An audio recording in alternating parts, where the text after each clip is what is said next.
কৃষ্ণ। শ্রীমদ্ ভগবদ গীতা ত্রয়োদশ অধ্যায় প্রকৃতি পুরুষ বিবেক যোগের 24 নম্বর শ্লোক। য এবং বেত্তি পুরুষং প্রকৃতিং চ গুণৈঃ সর্বথা বর্তমানঃ অপি ন স ভুয়ো অভিজায়তে। অনুবাদ: যিনি এভাবেই পুরুষকে এবং গুণাদি সহ জড়া প্রকৃতিকে অবগত হন, তিনি জড়জগতে বর্তমান হয়েও পুনঃ পুনঃ জন্মগ্রহণ করেন না।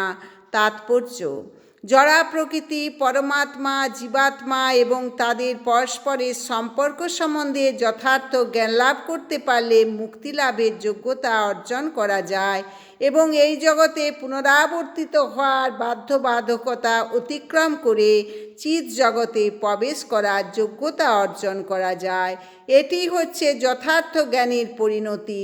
জ্ঞানের উদ্দেশ্য হচ্ছে জীব যে ঘটনার চক্রে এই জড়জগতের বন্ধনে পতিত হয়েছে তা স্পষ্টভাবে উপলব্ধি করা।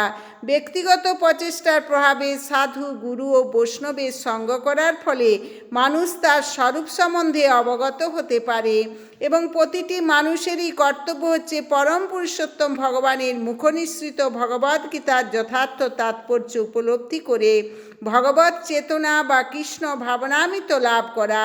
তাহলে তাকে আর জড়জগতের বন্ধনে ফিরে আসতে হয় না, সেই সম্বন্ধে কোনো সন্দেহ নেই।